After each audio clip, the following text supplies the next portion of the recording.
Oh, that's nice. That's nice. The 16 website is up with character details, world lore, supposedly. I haven't even looked. I'm coming in blind with this. Just got back from the vets, the dogs, and vaccines and some nail clippings. Shit got crazy, so it got me real discombobulated. Let's get back into my Final Fantasy space. And straight off the bat, I've got to say I've been working relentlessly with artists for about the last 2 weeks, coming up with 16 designs. And we've all been having the same thoughts, and some of the T designs that will be coming out, like with Ifrit and Phoenix and the symmetry of it. And I was trying to come up with cool imagery of like young Shield surrounded with Phoenix and Ifrit, and then like old one, like a mix of the two done in a KH style. So to see this, oh, I love it. This is absolutely wild. I mean, closer look at old Shield. I'm still calling him Shield, I don't even know his name. I guess we'll find out in a moment. But this arm, what is that? That's some sort of Ifrit arm. Like, it looks very Ifrit in terms of how horned it is and fiery, which, the theories I did, just breaking down from that trailer, more speculation than theory. I really got a sense that, after failing to protect Joshua, did like Ifrit take over the kingdom, he got like branded and banished and sent to fight Shiva in the war. So I'm immediately picking up some symmetry there, but I mean, even Phoenix looks a bit primal and crazy. Amazing sword, cool backdrop. Let's get into some deets. Right, that's the trailer. Oh man. Not the journey. Whoa, is that a crystal popping out the back? Big fat ass crystal cliff with a spire. Wow, this is nice. Very, very juicy. What with the canals and stuff, it kind of looks a bit Renaissance-y, a wee bit Venetian, kind of like a more rustic Lestalum vibe I'm getting. I like more D's. Oh man, I really hope we don't have to wait long for this. Like 2021 would be spot on. Oh yeah, that was the old imagery we always saw, that we sort of never knew what it was attached to. It's like a dissociated image, and me and many YouTubers used it when we wanted to make 16 bait videos. To think it was actually real. Ooh, so this is Valisthea, a land blessed in the light of the mother crystals. The land of Valisthea studded with mother crystals.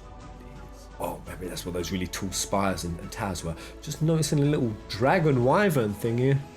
Some dude, some shadowy figure. I like this because part of the design, in fact, I'm just going to show you guys. It's very rough and draft, but my boy Ericsson is designing this, like kind of Kingdom Hearts, Dream Drop Distance styled. But yeah, I wanted to get like the imagery, because obviously he uses all the different primals in combat, so that's going to be like DMC 5-ish with Suzuki working on it. And yeah, I threw in Bahamut, because I was like, surely Shield's going to get some Bahamut type ability as well. And that's a little emblem we used. Don't look at too much, and yeah, very similar there. I like that. But glittering mountains of crystal that tower over the realms around them, blessing them with ether. Immediately, ether, Eikons, where I am in FF14 Shadowbringers. I'm going to say, playing Final Fantasy 14, and probably a bit of DMC 5, is going to be the best tee up for FF16, because my understanding of Eikons and ether is just... it's blown out. Yeah, exactly what ether is and how deep and weaved it is into the 14 story, and how essential it is, like the building blocks of life. So there's probably going to be some parallels, but for generations people have flocked to these beacons to take advantage of their blessing, using the ether to conjure magics that let them live lives of comfort and plenty. Great powers have grown up around each mother crystal, and an uneasy peace has long reigned between them. Yet now the peace falters as the spread of the blight threatens to destroy their dominions. I mean, all stuff we saw in the trailer. The enemy won't give up their mother crystal that easily. Evilise type war setting, type 0-ish, battling over. Oh man, I love that image. No, I've seen it so many times. Absolutely gorgeous. So Eikons and their dominance are the most powerful, and Eikons are the most powerful and deadly creatures in Valisthea. Each resides within a dominant, a single man or woman who is blessed with the ability to call upon their dread power. In some nations, these dominants are treated as royalty in admiration of their strength. In others, they are bound in fear of it. Yeah, man, and forced to serve as weapons of war. Those who are born as dominants cannot escape their fate, however cruel it may be. So yeah, exactly as we kind of expected it, and it's really conceptually interesting because the idea, and it happens in 14, like innocence being drawn into like war and power struggles, and innocence being attached to deadly, catastrophic power. Yeah. So again, same as 16. Like all of the kids in Rubrum, like you had to be like 16 or something to be magic proficient. That's when you were most magic proficient. And I just love that theme, and it really ties in with the M-rated. It is what it is, and it's gonna be a dark, gritty story, man. It's gonna be dark and gritty. It's Realms of Valisthea. Oh, wow. This map. Are these actually wordy words? Just some Latin bollocks. Anything we can derive from this? It looks pretty straightforward. Some like boats. So I don't know. Will we be getting an airship? Do airships even exist in this game? We haven't kind of seen any advanced technological contraptions, which is exactly what Yoshi-P before this even announced said he wanted. No technology. But I would say that doesn't rule out that there might be airships. Like, it's got to go back to how airships used to be in like 4, 5, 3, 6. Like they were really rare, and there'd always be some wacky genius behind the airship, and it would show up like halfway through the game and like blow everyone's mind that we've got this air transportation method.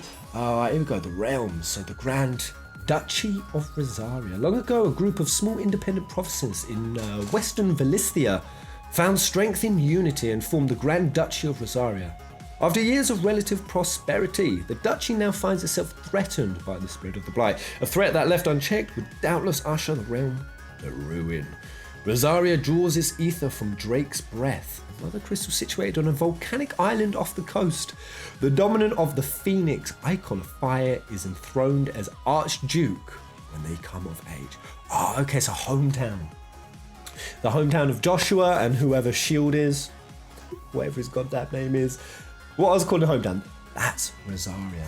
Yeah, I mean, makes sense. We did see these banners sort of hanging from the cathedral, or palace, should I say. And yeah, even in that short little trailer, we saw a young Shield, or young MC, with that flag, and then much later, older, when the palace looked more destroyed. So I get a 15 vibe.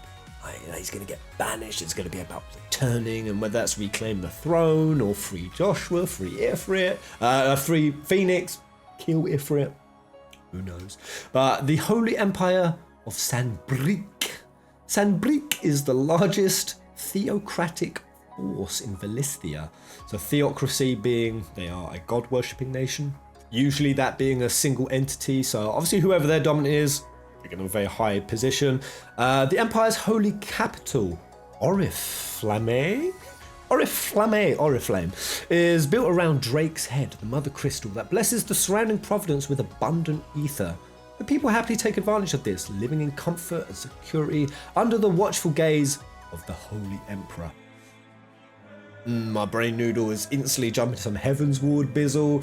When I hear Holy Emperor, I usually hear Holy Hypocrisy in the context of Final Fantasy. I'm immediately going to nominate this empire as the one that's kind of using religion as a facade to power grab the status and fame of the dominant for itself. Combine that with a little bit of Shinra, like Lifestream, like consuming the Lifestream, the life force of the planet to give people a comfortable, passive life where they just kind of happily go along with everything their rulers say, sheep-like. It's a cool little merge of ideas there. The people happily take advantage, live in comfort and security under the watchful gaze of the Holy Emperor, whom they worship as the living incarnation of the one true deity, the dominant of...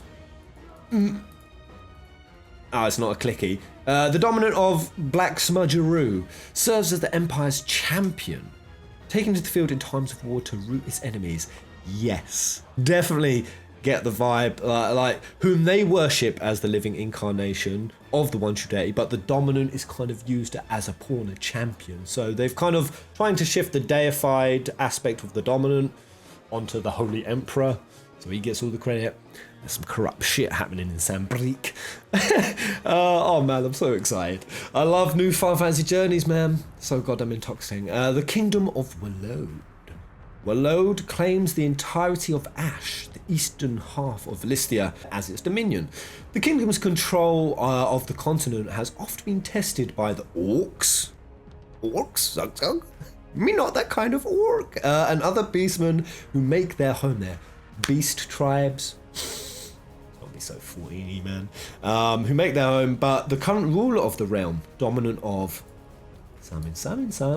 I don't know, I guess we should be able to work out the dominant maybe from the imagery. Like, that's obviously Phoenix. Leviathan? Nah, that's not Leviathan. Bahamut maybe? Maybe the icon is being represented it, but with the image above, I am the holier than thou. Maybe this could be Ixion, but who knows, and has succeeded in quelling their rebellions. Using the power of the kingdom's Mother Crystal, Drake's spine, this new king has built up a mighty army with which he now seeks to test the borders of his neighbours. Alright, so he's going Nazi Germany style, all up on this realm. Holy shit, there's another 3. God damn. The Dalmekian Republic. Right, so I mean, if there's, 6 kingdoms me that equals to an icon, 6 summons, man. 6 big, huge, magnificent summons. So the Dalmekian Republic is made up of 5 states from which the members of its ruling parliament are drawn. Democracy manifest. Its mother crystal's Drake's Fang is half hidden in the heart of a mountain range. The Republic's control over it and its ether securing the obedience of the large part of southern Valisthea. The dominant of Titan, Icon of Earth, is installed as a special advisor to Parliament and has a significant say in its decision making. Yeah. So in the 16 trailer, when we saw that little war going on, the dude with the axe and axed the guy's head. That must definitely have been a battle between the Dalmeks and the Holy Crusaders. That's kind of what that mysterious lady was saying, like that they'd won the battle against them, and that was a Shiva versus Titan fight. So Sanbreque must be Shiva, surely.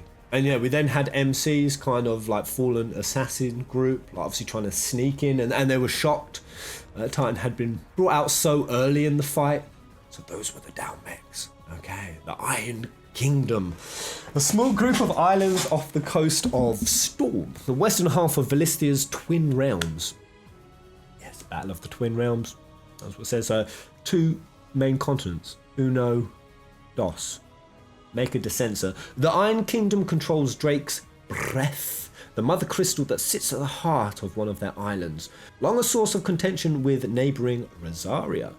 Isolated and aloof from their mainland nations, the Iron Blood speaks their own language. Orthodox doctrines judges dominance to be unholy abominations, and any unlucky enough to be born on the islands are executed. So we've got our cult. We've got our orthodox religiosity extremists who will kill any dominants that are born on their island. That's going to be so curious. It's going to be so interesting, especially if our MC happens to go to the Iron Kingdom while carrying the ability of these icons. He could find some contention, like not friendly faces in the Iron Kingdom. And then finally, the Crystalline Dominion. The Crystalline Dominion sits at the heart of Valisthea, built around the tallest of all the Mother Crystal, Drake's Tail. So they've called everything a different part of a Drake, each crystal. Wonder why that is. I mean, I immediately start worrying if this could be like Shinryu. Like Shinryu is always such a freaking powerful entity that pops out. And it is kind of a Drake dragon of sorts, so maybe all the 6 crystals combined is like the power of Shinryu and that split, or some Drake-like creature that separated its power into other icons. Speculating off my noodle. And many bloody battles were fought for control of this small plot of land due to its strategic importance, till the warring realms finally agreed to an armistice. As part of the peace treaty, the island around Drake's Tail became an autonomous dominion, led by a council of representatives from the surrounding nations, each realm enjoying equal claim to the Mother Crystal's blessing. No dominant makes their home there. Whoa, nice. A hodgepodge, mishmash, cooking pot of races and cultures. Kind of getting Rabanastre in my head, that's a real melting pot, and maybe it's a bit more of a free, sort of a loose city. They tend to be when there's no real authority figure or ruling ideology. So maybe this is where we can let our goose loose a bit, kind of like how Yusnan was in Lightning Returns. See that snow set up. That was all about festivities and parades, and basically those 6 realms all completely different and all conceptually great. Can't wait to check it out in 2021. And a quick update on that. So I did the video on why there's a lot of logic that this could be a much tidier release window than we've had with previous Final Fantasies. The fact it's already been 4 years in development, 3 years of groundwork, a year of fully fledged development. Just the team, Yoshi-P, they're used to working on regular content. They know how to pump it. They're a tight team, and everything just looks modest, graphically modest. Not to say everything in the trailer was polished. It certainly wasn't. They've said that. But there was also a PlayStation magazine that came out that straight said this would be a 2021. Now, some people said, nah. I think they've got confused that we'll hear more information in 2021. But the PlayStation magazine did go on to say that we would have characters appearing as guests in combat. They'd be predominantly just the MC, but there'd be character party members. So let's see if that's true. I don't know if we'll find it here. The characters. Oh shit. Clive! His name is Clive! Clive Rosfields. Oh man, I'm gonna miss calling you Shield Bro. But okay, Clive, the firstborn son of Archduke of Rosaria. Oh shit. He's the firstborn son of the Archduke. Wait, so he's Joshua's brother. Oh damn, they're all expected him to inherit the Phoenix's flame and awaken as its dominant. Destiny instead chose his younger brother Joshua to bear this burden. In search of a role of his own, Clive dedicated himself to mastering the blade. His practice pays off when just 15 years of age, he wins the Ducal tournament and is dubbed the first Shield of Rosaria, tasked to guard the Phoenix and blessed with the ability to wield a part of his fire. Alas, Clive's promising career is to end in tragedy. Actually, hold on. End in tragedy at the hands of a mysterious dark icon, Ifrit, setting him on a dangerous road to revenge. So in the Japanese trailer, yeah, when Ifrit was going at it and someone screamed, "Please stop, that's my brother," we all thought that was that guard dude, or I certainly did. I don't know if everyone did, but that must have been Clive saying it. I don't know, but the fact that he is the Archduke's firstborn son, whoa, that immediately makes the entire reclaim your throne FF15 kind of similarity absolutely bang on. Reclaim your throne. He would be next in line unless it would pass to Joshua because he's the dominant. But no, that's going to open up a lot of possibilities for the MC. It looked like him and Joshua were pretty close. I'm just wondering if Clive would resent not having the Phoenix's power given to him, that it's sort of been passed off, and that he has to instead guard and protect the role that he was inherently thought he was going to have. But yeah, that could be like a real weak point for Ifrit to exploit within Clive. And now I'm immediately wondering if, I kind of thought Ifrit and Phoenix might have come out of Joshua in like his moment of turmoil of seeing his father killed, or like that the emotion made both come out. But I don't know, maybe Ifrit somehow snuck in through Clive. That's why he's got the arm. Oh shit. So Joshua Rosfield, the second son of the Archduke Rosaria, and Clive's younger brother by 5 years. 5 years? Is that it? What is he, like 13 and he's 18 or 19? I don't know, either way, he's gonna be young. They're always fucking young in Final Fantasy. Joshua woke as the dominant of the Phoenix soon after birth. He just came straight out like... Despite his noble upbringing, Joshua treats all his father's subjects with warmth and affection, none more so than Clive, whom he deeply admires. Joshua often laments that it was he, the frail and bookish younger son, who was granted command of the Firebird's flame, and not his stronger, braver brother. Okay, so Joshua kind of didn't want it. While Clive will gladly throw himself into any danger, Joshua quails at the sight of a carrot on his dinner plate. Noctis, man! That was Noctis's thing. Fucking anti-veggie, scurvy-acquiring mofo. Little Noctis in the Versus trailer, like he was passing up on his soup or something. He pulled a face and Reed just pulls it as well as he eats it. That was such an endearing moment. But carrots become the least of his concern. Carrot! When he too is swept over into the tragic events that change Clive's life forever. Oh, here we go. Is this the Shiva dominant? Jill Warrick. So born in the fallen Northern Territories, Jill was taken from her homeland at a tender age to become a ward of Rosaria, securing peace between the two warring nations. Okay, so she was offered as a token for peace. She must have been someone important to the Northern Territories then, surely.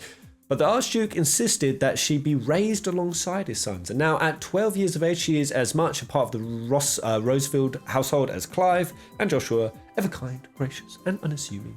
Jill has become a trusted confidant to the brothers. What's your role going to be, Jill? Are you actually a Shiva dominant? Set to beat Ifrit? I don't know. I just feel like the Ifrit Shiva rivalry, I've just got a feeling it's going to be really strong in this game.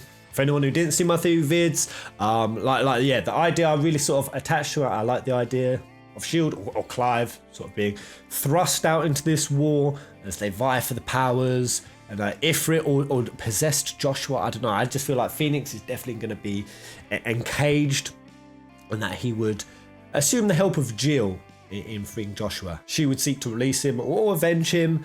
I mean, Joshua could straight down. I'm just going to say, any of these characters die, anyone dies at 16, my brain's immediately going to be on Phoenix. Like, there's a giant restorative firebird that has the power of resurrection floating about throughout the entire game's theme.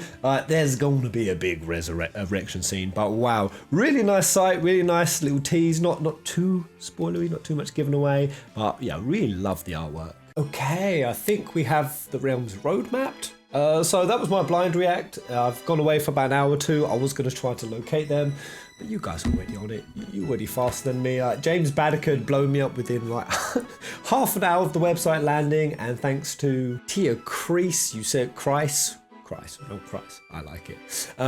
Saved me all the effort of plotting the nations, so we just gonna quickly go through it. We've got the Crystal Dominion right in the center of the map. This is the area that we're vying for control. I like the idea of this critical area right in the middle that all the races, I keep saying races, I've got 14 in my head. I've also got a bit of Total Warhammer. I've been addicted to it, for no other way to put it, and like there's this vortex and you can vie for it at any time for dominance, but if you do, you have to go up against the other races because they're all alive. So this really critical neutral zone, and yeah, like James Baddicker pointed out, I think the artwork actually shows Clive.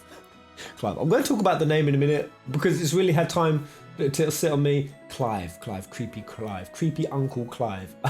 I've only ever known a few Clives, and they were always middle-aged men, ugly sweatshirts, usually have weird haircuts and big glasses, and usually always go to church, especially Jill. The chick's called Jill. Clive and Jill. Oh, has anyone seen Clive and Jill? They haven't shown up for Sunday at church for in a while. But I mean, it's medieval, so it's kind of fitting like these old names. Like we used to have like Edgar and Cecil, Cain, Rosa, Edward, old Spoony Bard, like all those kind of old biblical Abrahamic Hebrew kind of names. Joshua. It fits the medieval ting. I mean, when it comes to Final Fantasy characters, I mean, Jesus Christ, most of them have been named after weather systems, lightning, cloud, squall. I mean, if we could get used to those names, we can get used to fucking anything. They're kind of plonked right, yeah, in the middle of the map, and you can tell it's a important area because you see old Clive with the backdrop of it. Huge ass crystal, so that Leicester Lummy kind of town was talking about. And then we've got the Dalmekians are over. I don't even know, I'm pointing in the right direction.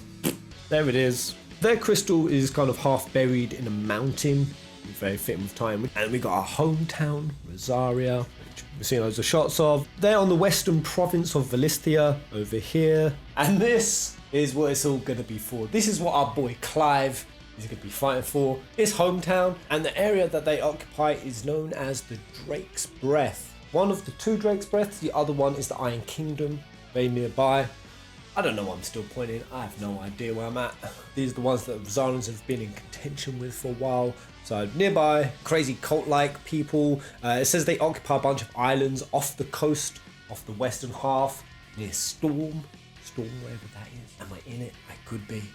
Go to where the other kingdoms, we'll mosey on over to the Drake's Tail.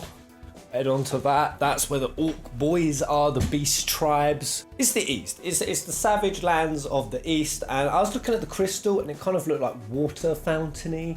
So I wonder if that was like based around Leviathan, like time for the mountain. We pretty much occupy the entire east, the dragon's spine, and they're super ass powerful. Their leader's looking to make some moves with his mighty ass army. But yeah, the other theme won over to Sanbreque.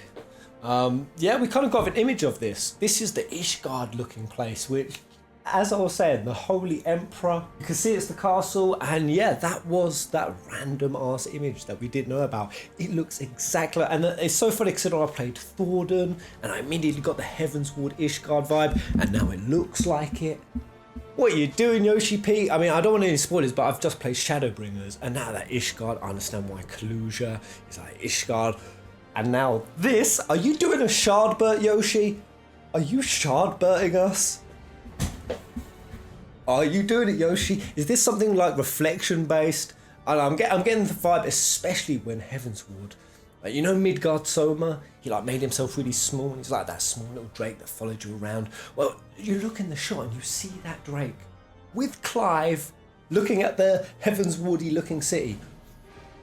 I don't know, man. Could it be something like one of Midgard Soma's brood? Like, I don't know, like that drake died, all saturated with ether juices, and that birthed like this new land, and like the main ether points, the meridian points in the drake's body became the crystals of these nations. Because yeah, Sanbreque is the head, Waloed is the spine, the fangs of Dalmek, and like the tail, the Crystal Dominion. The tail was curled different. I put the overlay. It kind of fits. It kind of fits like the silhouette of that drake. If you lay over the map, you get that sort of outline. And yeah, why that's there, if that's something literal or just how they named the areas and it's nothing drake related, or if there is some sort of like drake that is about to be reincarnated, if all the crystals are realigned in the Crystal Dominion, if one person vies for it and the whole fucking world becoming balanced because ether's being drained for war and leisurely means, and that's causing the blight. I don't know, man. I'm excited to see it, and yeah, hopefully it is 2021 and earlier 2021. When they say it's 2021, it ain't gonna be